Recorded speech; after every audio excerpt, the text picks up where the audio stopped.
السلام علیکم ورحمۃ اللہ وبرکاتہ. نحمده ونصلي على رسوله الكريم اما بعد. اعوذ باللہ من الشیطان الرجیم. بسم اللہ الرحمن الرحیم. هو الذي ارسل رسوله بالهدى ودين الحق ليظهره على الدين كله. صدق اللہ العظیم.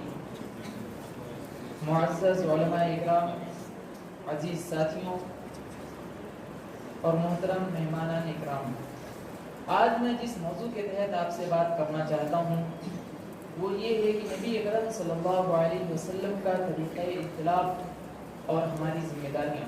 اللہ سے دعا ہے کہ اللہ تعالیٰ مجھے صحیح بات سمجھانے اور آپ سبھی کو صحیح بات سمجھنے کی توفیق عطا فرمائے. آپ اگر غور کریں تو آپ کو معلوم ہوگا کہ دنیا میں جتنے بھی انقلابات آئے وہ سب کسی ایک جز پر مبنی رہے. یعنی کسی میں صرف سیاسی نظام تبدیل ہوا، کسی میں معاشی نظام تبدیل ہوا، لیکن دنیا کا جامع ترین انقلاب محمد عربی صلی اللہ علیہ وسلم کا انقلاب تھا. کیونکہ انقلاب محمدی میں ساری چیزیں بدل گئی. مذہب بدل گیا، عقائد بدل گئے، رسومات بدل گئیں، سیاسی نظام بدل گئے، معاشی نظام بدل گئے، یعنی کوئی بھی چیز اپنی اصلی حالت پر باقی نہیں رہی. میں دنیا کے چند مشہور انقلابوں کو آپ کے سامنے رکھنا چاہوں گا تاکہ آپ ان کے انقلاب میں اور حبیب مصطفیٰ صلی اللہ علیہ وسلم کے انقلاب میں بنیادی فرق سمجھ سکیں. سب سے پہلے جو انقلاب آیا وہ انقلاب فرانس تھا، اور اس میں کوئی شک نہیں کہ واقعی انقلاب تھا. لیکن اس سے جو چیز تبدیل ہوئی وہ صرف سیاسی نظام تبدیل ہوا. یعنی مذہب پہلے بھی عیسائیت تھا اور بعد میں بھی وہی رہا. سوشل اسٹرکچر میں کوئی بھی تبدیلی نہیں آئی.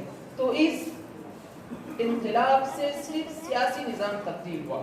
اسی طریقے سے دوسرا بہت بڑا جو انقلاب آیا 1917 میں، وہ انقلاب روس ہے، اور اس انقلاب سے بھی صرف معاشی نظام میں تبدیلی آئی.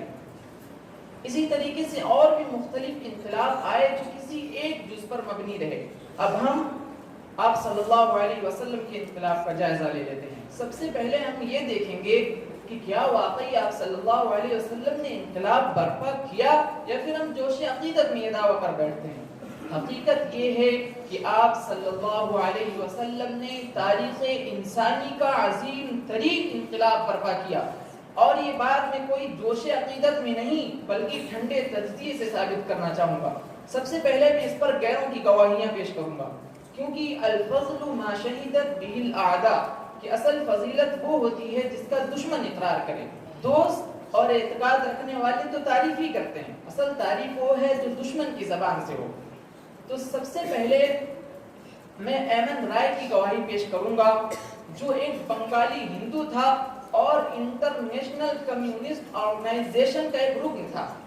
اس نے 1920 میں اسلام کا تاریخی کردار کے عنوان سے ایک لیکچر دیا، اور اس میں اس نے کہا کہ اس میں کوئی شک نہیں کہ تاریخ انسانی کا عظیم ترین انقلاب حبیب مصطفیٰ صلی اللہ علیہ وسلم نے برپا کیا. آپ دیکھیں وہ کوئی عقیدت مند نہیں ہے بلکہ ایک بنگالی ہندو ہے، اور وہ بھی ٹاپ کا کمیونسٹ ہے. وہ بھی یہ کہنے پر مجبور ہو گیا کہ دنیا کا سب سے بڑا اگر کسی نے انقلاب برپا کیا تو حضور اکرم صلی اللہ علیہ وسلم کی ذات. یہ تو رہی 1920 کی بات. ہم اور قریب کی مثال لے لیتے ہیں. 1980 میں امریکہ میں ڈاکٹر مائیکل ہارٹ نے ایک کتاب لکھی جس کا نام اس نے دا 100 رکھا.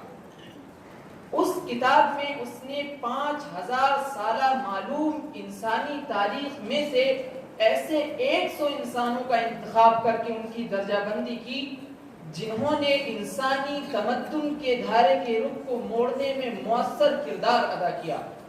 اور اس درجہ بندی میں اس نے سب سے پہلے نمبر پر آپ صلی اللہ علیہ وسلم کو رکھا. حالانکہ وہ مذہب کے اعتبار سے عیسائی ہے، لیکن حضرت عیسیٰ علیہ السلام کو اس نے تیسرے نمبر پر رکھا. وہ اور آگے لکھتا ہے کہ عبادت گزاری اور نفس خوشی میں گوتم بدھ بہت اونچا ہے. اخلاقی تعلیمات کے اعتبار سے عیسیٰ علیہ السلام بہت اونچے ہیں، لیکن ریاست، حکومت، سیاست میں ان کا کوئی دخل نہیں۔ اسی طریقے سے فتوحات اور ملک گیری کے حوالے سے سکندر اعظم بہت اونچا ہے، چنگیز خان بہت اونچا ہے، اور بھی بڑے بڑے حکمران گزرے ہیں، لیکن دین، اخلاق اور روحانیت میں ان کا کوئی مقام نہیں تھا۔ تاریخ انسانی میں صرف اور صرف ایک ہی ہستی ہے جو ہر دو اعتبار سے بلند ترین اور کامیاب ترین قرار پاتی ہے، وہ ہے حبیب مصطفیٰ صلی اللہ علیہ وسلم۔ اب سوال یہ ہوتا ہے کہ وہ انقلاب کیا تھا؟ وہ انقلاب تاریخ انسانیت کا نیا سفر تھا۔ آپ کے برپا کردہ انقلاب نے عربوں کی تہذیب بدل دی، ان کی سوچیں بدل دی۔ ابھی تک جو عرب لات و عزا کے نعرے لگا رہے تھے، وہ اللہ اکبر کی صدائیں بلند کرنے لگے۔ جن کی پیشانیاں ہزاروں معبودان باطلہ کے سامنے جھکتی تھی، وہ اب خدائے واحد کے سامنے سجدہ ریز نظر آنے لگے۔ ضلالت و جہالت کی زندگی بسر کرنے والے رہبر کامل اور نجوم ہدایت بن گئے۔ قرآن کریم کو ساحری و شاعری کا نام دینے والے مفسر قرآن بن گئے۔ رسول عربی کے جان کے دشمن خود رسول عربی پر جان نچھاور کرنے لگے۔ یہی تھا وہ انقلاب جس نے بلال حبشی کو صدیق اکبر کے برابر لا کر کھڑا کر دیا، سلمان فارسی کو فاروق اعظم کے گلے سے لگا دیا۔ ایک ایسا انقلاب جس نے ابو جہل کو ذلت کے غار میں پہنچا دیا اور بلال حبشی کو کعبۃ اللہ کی چھت پر لا کر کھڑا کر دیا۔ انقلاب محمدی نے دلوں کو جوڑا، لوگوں کو جوڑا، رشتوں کو جوڑا اور بنیاد مرصوص بنا دیا۔ ساری چیزیں اسلامی رنگ میں رنگ دی۔ تجارت اسلامی، کاروبار میں اسلامی رنگ آ گیا، زراعت اسلامی، معاشرت اسلامی، آداب اسلامی، لباس اسلامی، کلام اسلامی، کیونکہ رسول کائنات صلی اللہ علیہ وسلم نے مسلمانوں کو قرآن و سنت کی شکل میں ایک جامع ترین اور مکمل نظام حیات دیا تھا اور فرما دیا تھا کہ ترکت فیکم امرین لن تضلوا ما تمسکتم بہما کتاب اللہ و سنت نبی، کہ میں تمہیں دو چیزیں دے کر جا رہا ہوں، تم جب تک انہیں تھامے رہو گے ہرگز گمراہ نہیں ہوگے۔ ایک اللہ کی کتاب اور اس کے رسول کا طریقہ، اور پھر یہ بھی کہہ دیا تھا کہ ان اللہ یرفع بهذا الكتاب اقواما ويضع به آخرین، کہ اللہ تعالیٰ اس کتاب کے ذریعے بعض لوگوں کو بلندی عطا کرے گا اور اسی کتاب کے ذریعے ذلیل و رسوا کرے گا۔ اور تاریخ شاہد ہے، دنیا نے دیکھا، دنیا کی ہر قوم نے دیکھا کہ جب جب مسلمانوں نے قرآن کریم کو اور سنت رسول کو اپنائے رکھا، اس کے ہر احکام پر عمل کرتے رہے، تو کامیابی و کامرانی نے ان کا قدم چوما۔ اللہ نے انہیں دنیا کا امام اور پیشوا بنا کر دکھایا، اور تاریخ اس بات پر بھی شاہد ہے کہ جب بھی انہوں نے اسے پس پشت ڈالا تو اللہ نے انہیں ذلیل و رسوا کر کے بھی دکھایا۔ آج آپ اپنے حالات کا جائزہ لیں، آپ سوچیں کہ آپ اللہ کا کلمہ پڑھتے ہیں، آپ مسلمان ہیں، اس کے باوجود سارے ظلم و ستم کے پہاڑ ہم ہی پر کیوں توڑے جا رہے ہیں؟ کبھی ہمیں دہشت گرد قرار دیا جاتا ہے، کبھی بغیر کسی گناہ کے سلاخوں کے پیچھے ڈال دیا جاتا ہے۔ حد تو یہ ہو گئی کہ وہ لوگ جن کا کوئی مذہب نہیں، آج وہ ہمارے مذہبی امور میں مداخلت کرنے پر تلے، وہ ہم ہی کو ہماری شریعت سکھانا چاہتے ہیں۔ میں آپ سے پوچھنا چاہتا ہوں کہ ہماری ذلت و رسوائی نہیں تو اور کیا ہے؟ اور یاد رکھنا، اگر ہم نے ابھی بھی ہوش کے ناخن نہیں لیے تو اس سے بھی خطرناک نتائج برآمد ہونے باقی ہیں۔ ہم نے دین کا مذاق بنا رکھا ہے۔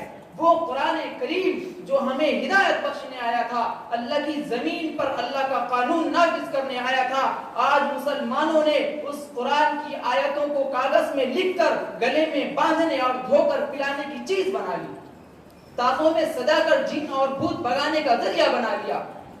آج ہماری حالت یہ ہے کہ ہم ان آیتوں سے اپنی زندگی میں ہدایت حاصل کرنا نہیں چاہتے، ہم اپنے معاملات کی اصلاح نہیں چاہتے، ہم اس سے یہ نہیں پوچھتے کہ ہمارے عقائد کیسے ہونے چاہیے، ہمارے اعمال کیسے ہونے چاہیے، ہم یہ نہیں پوچھتے کہ ہمارے لیے حق کیا ہے، باطل کیا ہے، ہم کس کی اطاعت کریں، کس کی نافرمانی کریں۔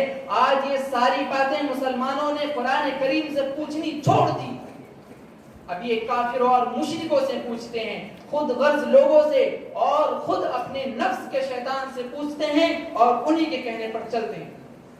لہذا خدا کو چھوڑ کر دوسرے کے حکم پر چلنے کا جو انجام ہونا چاہیے آج وہ ہو رہا ہے اور پوری دنیا اس کا مشاہدہ کر رہی ہے۔ اگر یقیناً آج بھی ہم وہی انقلاب برپا کرنا چاہتے ہیں جو آج سے 1400 سال پہلے حضور اکرم صلی اللہ علیہ وسلم نے پیدا کیا تھا، تو اس کا صرف واحد طریقہ یہ ہے کہ ہم اپنے سارے کام کو قرآن کے تابع کر دیں، جو اس کے مطابق ہو اسے قبول کر لیں، جو اس کے خلاف ہو اسے اٹھا کر رتی کی ٹوکری میں ڈال دیں۔ پھر یقیناً آپ دیکھیں گے کہ یہی قرآن کریم آپ کو عود ثریا کی بلندیوں پر پہنچا دے گا، کیونکہ قرآن کریم کی یہ تاثیر ہے کہ قرآن کریم اپنے ماننے والوں کو مادی اور روحانی دونوں ترقیوں سے سرفراز کرتا ہے۔ اب ضرورت بس اس بات کی ہے کہ ہم پوری طریقے سے قرآن و حدیث پر عمل پیرا ہو جائیں۔ نمایاں ہو کے دکھلا دے کبھی ان کو جمال اپنا، نمایاں ہو کے دکھلا دے کبھی ان کو جمال اپنا، بہت مدت سے چرچے ہیں تیرے باریک بینوں میں۔ میں اسی بات پہ اپنی تقریر ختم کرنا چاہوں گا۔ وما علینا الا البلاغ۔